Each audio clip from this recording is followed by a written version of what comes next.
Developing now, Vice President Biden's budget talks have just collapsed today with a walkout by Republicans. House Majority Leader Eric Cantor blamed Democrats for refusing to yield on tax increases. House Speaker John Boehner weighed in during his weekly briefing. I think Mr. Cantor's made it clear that these conversations could continue if they take the tax hikes out of the conversation. Senator Mike Crapo is one of a small bipartisan group of senators who've been negotiating for months on a long-term solution to the budget crisis and joins me now. Senator, first of all, what Eric Cantor said was that the president has to step into this. That's what John Boehner echoed as well. What's wrong with negotiating with the vice president? He certainly speaks for the president. This sounds like a way to avoid coming up with a solution. Well, first of all, I do believe that it was kind of predictable that we saw this breakdown because of the vast differences in approach that we saw in the Biden negotiations. Certainly, the vice president can speak for the president, but I've said for months, in fact, since the fiscal commission last December, the president appointed came forward with a plan. I've said for months that it is time for the president to get engaged. And whether they take place through the vice president or whether they take place with the president dealing directly with the speaker and the leaders in the Senate, we need to have the conversation continue. This is what Chris Van Hollen, one of the players in those talks, had to say with his response to the criticism from Republicans.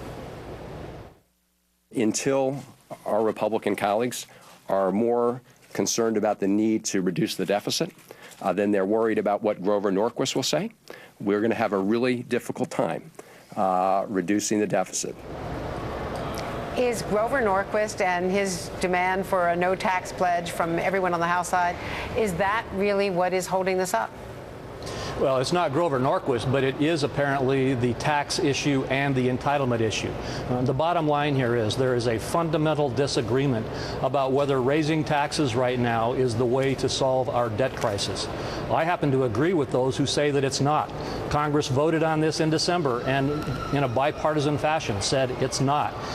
I think that the direction we need to take with regard to bringing revenue to the table, and revenue does need to be brought to the table, is to follow the path that the Gang of Six is working on and that, frankly, the Fiscal Commission recommended.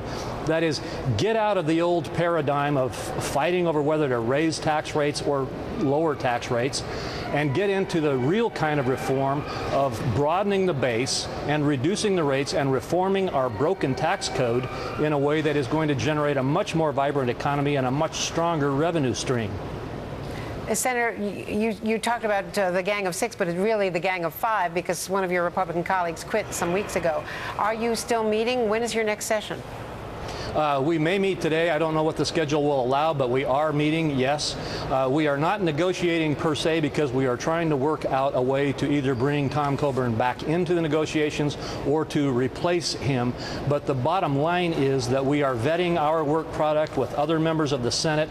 We're finding out what we have done that does work with them and does maintain the bipartisan support for it. And we are getting ready to move forward as we get past some of these really toxic political dynamics that have developed around the debt ceiling battle and the departure of Senator Coburn.